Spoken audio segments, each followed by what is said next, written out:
2 திரைப்படங்களோட release date வந்து இப்போ வந்து ஸ்வைப் ஆகியிருக்கின்றது. என்னென்னு வந்து பார்த்தீங்கன்னா, பிரதீப் ரங்கநாதன் நடிப்பில் வந்து உருவாகின லிக் திரைப்படம் வந்து பார்த்தீங்கன்னா ஏப்ரல் 3ஆம் தேதி வந்து ரிலீஸ் செய்வதற்கு வந்து பிளான் பண்ணியிருந்தாங்க.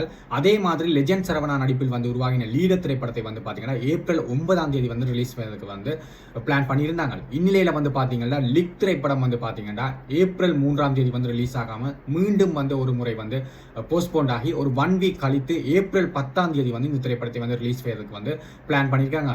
இந்த காரணத்தினால் வந்து பார்த்தீங்கன்னா ஏப்ரல் 9ஆம் தேதி வந்து ரிலீஸ் ஆகி இருந்த நம்ம லெஜெண்ட் அண்ணாவின் சரவணனினுடைய படமான லீடர் திரைப்படம் வந்து ஏப்ரல் 3ஆம் தேதி ஸ்லாட் வந்து ஃப்ரீயாக இருப்பதனால் இப்போது சோலோ ரிலீஸுக்காக அந்த ஏப்ரல் 3ஆம் தேதி வந்து லீடர் திரைப்படம் வந்து ரிலீஸ் ஆகி இருக்கின்றது. அதனால் தான் வந்து பார்த்தீங்கன்னா இந்த 2 திரைப்படங்கள் தங்களோட ரிலீஸ் டேட்டை வந்து ஸ்வைப் பண்ணியிருக்காங்க. குறிப்பாக ஏப்ரல் 3ஆம் தேதி வந்து ரிலீஸ் ஆகி இருந்த லிக் திரைப்படம் ஏப்ரல் 10ஆம் தேதியும், அதே மாதிரி லீடர் திரைப்படம் ஏப்ரல் 9ஆம் தேதி வந்து ரிலீஸ் ஆகி இருந்தது வந்து முன்கூட்டியே வந்து பார்த்தீங்கன்னா ஏப்ரல் 3ஆம் தேதியும் வந்து வெளியாக இருக்கின்றது.